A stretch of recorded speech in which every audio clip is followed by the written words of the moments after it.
want to ask you the number one question you want to ask each of the candidates. Let's start with Hillary. So we're giving them their homework ahead of time? What do you want to know? What is the one thing? Well, I get, it's not a debate. I get them each sequentially. Right. This is Friday night.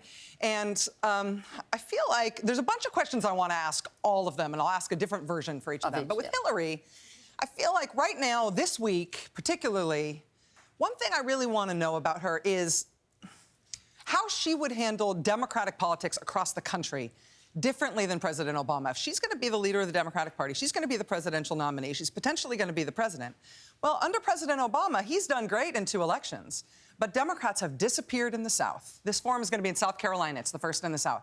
So Democrats are off the table in almost every southern state. They've got the governorship of Virginia, and that's basically it. They lost last night in Kentucky really badly. So how can the Democratic Party stop failing in so many states across the country? How can they get the governorships back? How can they get the state legislatures back? Does she have a plan for that? Okay, that's a good question. How about Bernie Sanders? Well, Bernie Sanders has a lot of... Besides his underwear now. But... Yes, well, there's a lot of very important underwear questions to ask all of them. But I don't want to give those away in advance, because they could study. Bernie, you know, he has a lot of really progressive, really ambitious ideas. And I think the implicit question with all of them is, how would you get that done?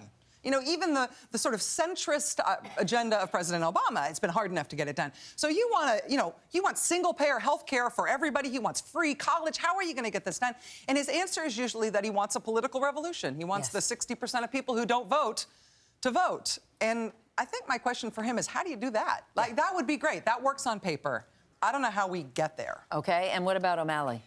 Well, Martin O'Malley, I think his big challenge is that, well, remember on Saturday Night Live when they did the debate and the character that did Martin O'Malley said, my name is Martin O'Malley and this is what I look like. Well, that's right. The people still don't know who he is. Don't know who he is. Yeah. And who he has been as a public servant is mayor of Baltimore and governor of Maryland. And so I think the real basic question for him is, you know, when we look at Baltimore today and we look at even Maryland today, did he do things for that city and that state that we want for the country?